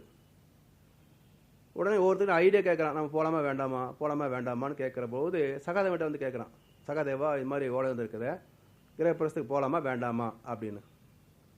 சகாதேவன் கேட்குறான், ஓலை எழுதுனது யார்? துரியோதனன். கையெழுத்து போட்டது யார்? திருதராஷ்டிரன். கொண்டு வந்தது யார்? விதுரன். ஓலை எழுதுனது யார்? துரியோதனன். கையெழுத்து போட்டது யார்? திருதராஷ்டிரன். கொண்டு வந்தது யார்? விதுரன். ஓலை எழுதுனது யார் என்ற மறுபடியும் என்ன சகாதேவா கேட்டதே கேட்டுக்கிட்டு இருக்கிறேன் அப்படின்றான் தர்மன். அப்போ சகாதேவன் சொல்கிறான், ஓலை எழுதுனது, கையெழுத்து போட்டது, கொண்டு வந்தது இதெல்லாம் துரியோதனனோ திருதராஷ்டிரனோ விதுரன் அல்ல, விதி. விதி ஒன்று கூட்டு போது வாசல் ரெடியாக இருக்குது, கிளம்புன்னா. அதனால்தான் ஓமை போல் இருந்தான் சகாதேவன் உண்மை முற்றுணர்ந்தோன். வில்லிபாரத்தை சொல்கிறாரு, ஓமை போல் இருந்தான் சகாதேவன் உண்மை முற்றுணர்ந்தோன். எப்போ எல்லாத்தையும் விட்டுக்கிட்டே இருக்கிறான். ஒரு கட்டத்தை எல்லா நாட்டையும் விட்டாச்சு. சகுனி சொல்ல தம்பி மாதிரி வச்சு ஆடுன்றான். அப்போ திரும்பி பார்க்கலாம், தம்பியில் இருக்காங்கல்ல அப்படின்ட்டு திரும்பி பார்த்தா அர்ஜுனன் அப்படின்றான். பீமன் அப்படியே கொதிச்சுட்டு என்ன பண்ண தெரியாம இருக்கிறான். சகாதேவன் சவாந்தம் உட்காந்துருக்கிறான். ஏயா ஒவ்வொன்றா வச்சுக்கிட்டு ஒட்டுமொத்தம் வச்சுட்டு கிளம்புனா சீக்கிரம் வேலை முடியும் அப்படின்னு சகாதேவன் ஓமையை போலிருந்தான். சகாதேவன் உண்மை முற்றோந்தோன். அதான் ஞானம். அப்போ அனைத்தையும் தெளிந்த அறிவு. அப்போ சொன்ன பார்த்தீங்களா, புலன் கடந்த அறிவு என்பது. அப்போ எதெல்லாம் நடக்க இருக்கிறதோ அதெல்லாம் அறிவை அறிந்த தெளிவிலே மனிதன் நின்றால் எது நடக்க இருக்கிறதோ அனைத்தையும் புலன் கடந்து அறிவால் உணர்ந்து விடலாம். அப்போ நடக்கத்தான் போகிறது என்றால் தடுப்பது யார்? தடுக்க முடியுமா? நடத்தி வைக்கிறது இறைநிலை. தடுக்கிறது யாருக்கு சக்தி இருக்கு? அப்போ மனிதன் என்ன பண்ணணும்? பக்குவம் அடைந்து விட்டால் ஏற்றுக்கொள்ளலாம். பக்குவம் அடையவில்லை என்றால் முட்டி மோதி அழுகலாம். ஆனால் ரெண்டு நிலையிலையும் நடக்கிறது என்னவோ நடக்க தான் போகுது. அப்போ ஏற்றுக்கொள்ளுவதும் முரண்டு பிடிக்கிறதும் பக்குவத்தை பொறுத்தது. அதனால மிக அற்புதமான ஸ்லோகம் இது. அடுத்தது, இன்னும் சிலர் இங்க உண்மை அறியாதவர்களாயினும் பெரியோர் சொல் கேட்டு அதில் பெரு நம்பிக்கை வைத்து ஒழுகி மரணத்தை நிச்சயமாக கடக்கின்றனர். இது பக்தி. அப்போ பக்தி என்பது அதுவும் நடைமுறைக்கு சாத்தியமானது மட்டுமல்ல, சாதிக்கக்கூடியதும் தான். அந்த பக்தியும் இப்போ சரியில்லைன்றது தான் பிரச்சனையே, இல்லைங்களா? உண்மையான பக்தி இருந்தால் அதுவும் நம்மை கரை சேர்த்து விட்டுரும். ஆனால் இப்போ அந்த பக்தியே வேஷமாக இருக்கிறது தான் பிரச்சனையே இப்போ, இல்லைங்களா? அப்போ பக்தி உண்மையாக இருந்தால் எப்படி இருக்கும்? நாளை பொழுதை இறைவனுக்கு அளித்து நடக்கும் வாழ்வில் அமைதியை தேடு. இதுதான் உண்மையான பக்தி. எதுக்கும் சாமியை கும்பிட்டு வச்சிடலாம், வெளியே வந்ததுக்கப்புறம் நான் பண்ண வேண்டிய வேலைகள் எல்லாம் செஞ்சு சம்பாதிக்கும் செய்யலாம் அப்படின்னா இங்கே நம்பிக்கை கொஞ்சம் ஊசலாடுது. தெய்வ நம்பிக்கை ஊசலாடுகிறது. இந்த பக்தி தான் நாடு போற ஓடிக்கிட்டு இருக்குது. உலகம் போற ஓடுறது இந்த பக்தி தான், ஊசலாடுற பக்தி தான் ஓடிக்கிட்டு இருக்கு. அதனால ஸ்திரமான பக்தி இருந்தால் அதுவே ஞானத்தை கொண்டு சேர்த்துரும். அந்த ஸ்திரமான பக்தியை காட்டினவர் ராமகிருஷ்ண பரமஹம்சர். அதனால அவருக்கு இறைவனே ஞானத்தை கொண்டு வந்து நிப்பாட்டிட்டான். அப்போ ஒரு மகான் வந்து ராமகிருஷ்ண பரமஹம்சரை பார்த்து நல்ல பக்குவப்பட்ட இந்த ஆன்மாவுக்கு ஞானத்தை கொடுக்கணும்னு சொல்லி, உனக்காக நான் இங்கே 4 நாள் தங்குறேன், நான் உனக்கு தீட்சை கொடுக்குறேன், நீ ஞானத்தை பெற்றுவிடு என்று சொல்லி அவருக்கு தீட்சை கொடுத்து ஞானத்தை பெறுவதற்கு துணை செய்து அவர் பட்ட அவஸ்தையெல்லாம் கூடவே இருந்து அவருக்கு விலக்கி கொடுத்து அவருடைய ஈஸ்வர பிரேமை என்ற வார்த்தை சொல்ல வச்சவர் அந்த மகான், ஒரு நிர்வாண சாமியார். அது வரைக்கும் காளி காளி தான். எங்கே ஈஸ்வர ஈஸ்வரனர் ராமகிருஷ்ண பரமஹம்சர் எப்போ பார்த்தா காளி காளியம்பார். டான்ஸ் ஆடுறா, பேசுகிறா, அப்படி பேசி ஆடிட்டு இருக்கேன்பார். அப்போது அந்த உருவத்தை கடந்து அருவத்தில் நின்றதுக்கு காரணம் அந்த பக்தியுடைய ஸ்திரம் இருந்ததுனால அந்த இறைவனே தன்னை வெளிப்படுத்திக் கொள்வதற்காக ஒரு தகுந்த மகான் மூலமாக ஞானத்தை போதித்து விடுகின்றான்.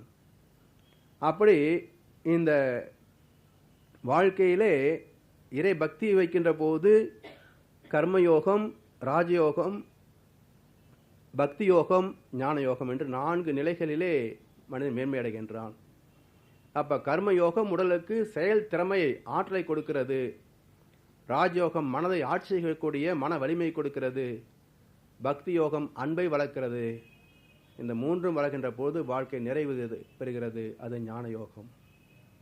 அப்போ இந்த 4 யோகங்களை மனிதன் பெறுகின்ற போது ஆத்ம நிறைவு, வாழ்க்கை வெற்றி என்பது அமைந்து விடுகிறது. அடுத்த ஸ்லோகத்தில் நிலைத்தது இயங்குவது அது சேத்திரங்களுடைய சேர்க்கையால் என்று அறிக. இப்போ சேத்திரஜன் என்கின்ற இறை நிலையும் சேத்திரம் என்கின்ற பிரகிருத்தையும் இரண்டும் இணைந்தே தான் செயல்படுகிறது பிரபஞ்சத்தில்.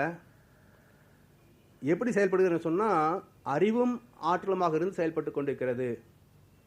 அப்போ அந்த அறிவு ஆற்றல் என்பது இறைவனுடைய அசல் நிலை, அதுக்குள்ளாக இருக்கின்ற இன்ஹரண்ட் பொட்டன்சி. அது அந்த அறிவும் ஆற்றலுமே எழுச்சி பெற்றுகின்ற பொழுது ஒவ்வொரு இயக்கத்திலேயும் அது இயக்க தோற்றமாகவும், ஆற்றல் இயக்க தோற்றங்களாகவும், அறிவு இயக்க சீர்மையாகவும் வெளிப்படுகிறது.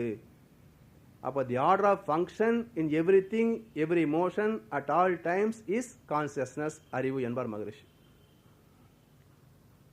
பிரபஞ்ச பரிணாமம் என்பதே த ஜேர்னி ஆஃப் கான்சியஸ்னஸ், அறிவின் பயணமே என்பார் மகரிஷி அவர்கள். அதனால் அந்த அறிவும் ஆற்றலும் தான் சேத்தனாக இருந்து இயங்கிக் கொண்டிருக்கிறது. 27 ஸ்லோகத்தில் உயிர்கள் அனைத்திலும் சமமாய் இருக்கிறவனும் அழிவனவற்றுள் அழியாதவனமாக பரமேஸ்வரனை பார்ப்பவனே பார்க்கிறான். அழிவனவற்றுள் அழியாதவனாக. உடம்பு அழியக்கூடியது, ஆத்மா அழிவில்லாதது. அழிகின்ற ஒன்றுக்குள்ளாக அழியாத ஒன்று குடியிருக்கிறது. இது ஒரு பட்டிமன்றத்தில் அறிவுரை சொல்லுவார். ஒழுங்கானது ஒழுங்காக இருக்கணும்னு சொன்னால் ஒழுங்கு இல்லாத ஒழுங்கானது சேர்ந்துருக்கணும் பார். ஒழுங்கானது ஒழுங்காக இருக்கணும்னு சொன்னால் ஒழுங்கு இல்லாதது ஒழுங்கானதோட சேர்ந்து இருக்கணும். அது எப்படி அப்படின்னா, குக்கருக்கு என்ன வேலை? அந்த ஆவி வெளியே போகாமல் உள்ளேயே அடக்கி வைக்கணும். அதுதான் அதோடைய ஒழுங்கு. அப்போ வெயிட்டுக்கு என்ன வேலை? ஆவி வெளியே விடுற வேலை. அப்போது ஆவி ஒழுங்காக உள்ளே வைக்கணும்னு சொன்னால் வெயிட்டும் ஜிஆர்எஸும் இருக்கணும், இல்லைன்னா குக்கர் வெடிச்சிடும். அது மாதிரி இந்த அழிகின்ற தேகத்துக்கு உள்ளாக அழியாத இறைவன் குடியிருக்கின்றான். அடுத்த ஸ்லோகத்தில் எங்கும் ஒப்ப நிலைத்திருக்கும் ஈசனை காண்போன் தன்னைத்தானே அழித்துக் கொள்வது இல்லை, அதனால் அவன் பரகதி அடைகிறான். இந்த இடத்துல அழித்துக் கொள்வது இல்லைன்னு சொன்னால் தற்கொலை பண்ணிக்க மாட்டான்னு அர்த்தம். அப்படி தானே? இல்லைங்களா? அது மட்டும் இல்லை, அதுவும் ஒரு விதத்தில் அழிவு தான். நம்ம அளவுக்கு அதிகமாக சாப்பிட்டா என்ன ஆகும்? வயிற்றுல தானே வரும். அப்போ வாழ்க்கை அனுபவங்களிலே உடல் ஜீரணிக்கின்ற அளவுக்கு மேலே, உடல் தாங்குகின்ற அளவுக்கு மேலே போச்சுன்னா உயிர் சக்தி விரயமாகும். அப்போது தியான யோகத்தில் ஒரு ஸ்லோகம் வந்தது இல்லைங்களா? உண்பதிலே அளவு, உறங்குவதிலே அளவு, விழித்திருப்பதிலே அளவு, காரியாம்சத்திலே அளவு. இதுவே யோகம், இதுவே ஞானம், இதுவே முக்தி. அப்போ ஞானம் பெற்றவர்கள் அனாவசியமாக உடல் குலைக்கின்ற ஆற்றல் அழிவதற்கு முற்பட மாட்டார்கள் என்று பொருள். அதனுடைய உச்சகட்டம் தற்கொலை வச்சுக்கலாம். சரியா? அடுத்து தற்கொலை மொத்தமாக அழிச்சுக்கிறான் இல்லையா? அதாவது இறைவனை அறியாதவன் அப்பப்போ கொஞ்சம் கொஞ்சமாக செலவு பண்ணி அழிச்சுக்கிறான், முடிஞ்ச மொத்தமாக தற்கொலை பண்ணிக்கிறான். அப்படி அறிந்தவன் இதையும் செய்ய மாட்டான், அதையும் செய்ய மாட்டான். 29 ஸ்லோகத்தில் கர்மங்கள் எல்லாம் பிரகிருத்தினாலே செய்யப்படுகின்றன என்றும் ஆத்மா செயலற்றது என்றும் யார் பார்க்கிறானோ அவனே பார்க்கிறான். அப்போ இவ்வளவு வேலை நடத்திட்டு இருந்தாலும் இறைவன் உன்னை நீ தான் உணரான் என் வடிவம், அவன் அதெல்லாம் உணர்வது கிடையாது. ஏன் அப்படின்னா மூளை என்ற ஒரு உறுப்பு இல்லாத வரைக்கும் புலன் உணர்வு என்பது வர முடியாது. அப்போ அனைத்துக்கும் மூலமாக இருக்கின்ற ஆற்றல் தெய்வமே அறிவே ஆற்றலாக இருந்தாலும் கூட அது உணர்கின்ற சிறப்பு என்பது ஜீவன்களிலே தான் இருக்கிறது. பஞ்சபூதங்களுக்கோ சுத்தவெளிக்கோ அது கிடையாது. அதனால் அது செயலற்றதாக அனைத்தையும் செய்கிறது. ஆனால் தான் செய்தேன் என்ற உணர்வு அங்கே வெளிப்படுத்திக் கொள்ள முடியாது. 31 ஸ்லோகத்தில் ஆதி இல்லாததால் குணம் இல்லாததால் கேடு இல்லாத பரமாத்மா சரீரத்தில் இருப்பனும் அது செயலற்றது பற்றற்றது. அப்போது அங்கே இருக்கிறது அப்படி இருக்குது. அப்போ இங்கே எப்படி? இங்கேயும் அதே மாதிரி இருக்கலாம். அப்போ அது அதுக்கான உடல் பெறாத நிலையில் எப்படி குழந்தை 3 வயசுக்கு முன்னாடி அது இயல்பாக இருக்கிறதோ அது இயல்பு நிலை. அதே குழந்தை 30 வயசில் அதே நிலைக்கு வந்துவிட்டால் அது பக்குவம் பெற்ற நிலை. அப்போ இறைநிலை எப்படி பற்றற்று தான் செய்கிறேன் என்ற செயலற்று இருக்கிறதோ அதே போல மனிதனும் இருக்கலாம். எப்போ பக்குவம் அடைந்து விட்டால் அந்த நிலையில் இருக்கிறான். அதனால் பரமாத்மா சரீரத்தில் இருப்பினும் அது செயலற்றது பற்றற்றது. அப்போ அந்த நிலையை உணர்ந்து நம்ம நின்னோம்னாக்க அதை உணரலாம். 32 ஸ்லோகத்தில் எங்கும் நிறைந்துள்ள ஆத்மா ஆகாசமானது நுண்ணிதாக இருப்பதால் எப்படி கலங்கமடைவதில்லையோ அப்படியே தேகமெங்கும் நிறைந்துள்ள ஆத்மா கலங்கமடைவதில்லை. அதாவது கலங்கம் அப்படின்றது மகர்ஷி தன்மாற்றம், கேரக்டரைசேஷன் சொல்லுவார்கள். எப்படி கேரக்டரைசேஷன் ஆகுதுன்னு பார்த்தீங்கன்னா, ஒரு டம்ளர் தண்ணி இருக்குது, தண்ணி தான். அதுக்குள்ள ஒரு எலுமிச்சம்பழத்தை பிழிஞ்சு வச்சுக்கோங்க, பார்த்தா அதே தண்ணி மாதிரி தான் இருக்கும், ஆனால் வாயில் வச்சா புளிக்கும். இப்போ அது லெமன் வாட்டர். அதே லெமன் வாட்டருக்குள்ளே 2 ஸ்பூன் சர்க்கரை விட்டு கலக்கிறோம், சர்க்கரை கண்ணுக்கு தெரியாது. இப்போ தண்ணி வாயில் வச்சு பார்த்தா புளிப்பும் இனிப்பும் கலந்த லெமன் ஜூஸ். அப்போ தண்ணி தான் ஒரு பொருள் கலந்த போது ஒரு மாற்றம், இன்னொரு பொருள் கலந்த போது இன்னும் ஒரு மாற்றம், இன்னொரு மாற்றம் இல்லை, இன்னும் ஒரு மாற்றம். அப்போ புளிப்பு அங்கேயே தான் இருக்குது, சர்க்கரையும் அங்கேயே தான் இருக்குது, தண்ணி அங்கேயே தான் இருக்குது. மூன்றும் சேர்ந்த சுவை லெமன் ஜூஸ். அதுபோல ஒவ்வொரு நிலையிலேயும் இறையாற்றல் தன்மாற்றம் அடைந்து கொண்டே வருகிறது. அதனால அந்த மூலநிலை அப்படின்றது தூய்மையானது என்பது ஒன்று தான். இருந்தாலும் ஜீவனில் வருகின்ற போது அந்த அனுபவங்கள் அதில் கலக்கிறது என்பது தன்மயமாதல். கடைசி ஸ்லோகத்தில் இவ்வாறு சேத்தனத்துக்கு இடையில் உள்ள வேற்றுமையும் உயிர்கள் பிரகிருதி நின்று விடுதலை அடைதலையும் ஞானக்கண்ணால் காண்போர் பிரம்மத்தை அடைகின்றனர். அப்போ இது அடைவதை ஞானக்கண்ணால் காண்போர். ஏன்னா இந்த கண்ணால் பருப்பொருட்களை மட்டும்தான் பார்க்க முடியும், வெளிச்சத்தெல்லாம் பார்க்க முடியும். அப்போ பஞ்சபூதங்களுடைய சேர்க்கையால் வந்த இந்த 5 புலன்கள் கருவிகள் மூலமாகத்தான் அது பார்க்க முடியுமே தவிர, கருவில் கடந்த நிலையிலே, அளவு கடந்த நிலையிலே, அவருடைய இயல்பான ஆற்றலுக்கு அப்பாற்பட்ட நிலையிலே அது செயல்பட முடியாது. ஆனால் பிரபஞ்சம் என்பதும் அந்த பிரபஞ்சத்தை இயக்குகின்ற புருஷ என்கின்ற அறிவு என்பதும் மனிதனுடைய புலன்களுக்கு எட்டாதது. அப்போ புலன்களுக்கு எட்டாத ஒன்றை அறிகின்ற ஆற்றல், எக்ஸ்ட்ரா சென்சரி பர்செப்ஷன், அது மனிதனுடைய அறிவாக இருக்கிறது. அப்போ அந்த மறைபொருளாக இருக்கின்ற தெய்வத்தை இந்த மனிதனும் தனக்குள்ளாக இருக்கின்ற மறைபொருள் என்ற அறிவை கொண்டே அறிந்து விடலாம். ஏன் அப்படின்னா, இந்த அறிவு என்பது வேறு அல்ல, அந்த பேரறிவு என்பதும் வேறு அல்ல. அப்போ அந்த பேரறிவு பிரபஞ்சத்துக்கு அப்பாலும் பிரபஞ்சம் முழுவதும் இந்த ஜீவனுக்குள்ளாகவும் நீக்கமர நிறைந்து இயங்கிக் கொண்டிருக்கிறது. எங்கும் நிறைந்திருக்கின்ற ஆற்றல் பேரறிவு இறைத்தன்மை. அதனால நாம அந்த இறைநிலை உணர்வு பெறாததுனால இந்த அறிவு பின்னப்பட்ட நிலையிலே உடலே நான் என்று நினைச்சிட்டு இருக்கு. நரன் என்ற சிற்றலை நான் கடந்த போது நான் நீயாய் கூறுதல் அறம் நல்லியக்கம் அறிந்தேன், கரம் குவித்தேன் நீயே நான் இரண்டும் ஒன்றே என்று கண்டுவிட்டேன் நீ நானாய் விளங்கும் பேரறிவில். அப்ப இறைவனை தான் நானாக இருக்கிறான் என்று விளங்கிக் கொள்வதற்கு இந்த சிற்றறிவு போதாது, அது பேரறிவாக மாறணும். அப்படி மாறுவதற்கு அது என்ன பண்ணியாகணும்? நரன் என்ற சிற்றலை கடக்க வேண்டும். அப்போ உடலே நான் என்று மாயையிலே சிக்கிக்கின்ற இந்த மனம் உடலை தாண்டி பிரபஞ்சமாக விரிந்து பிரபஞ்சத்தை தாண்டி மூலத்தோடு கலக்கின்ற பொழுது அனைத்தையும் அறிந்து விடுகின்றது. அப்படி அந்த அறிவை அறிந்த தெளிவே ஞானம். அதுதான் நிர்குண பிரம்மம்.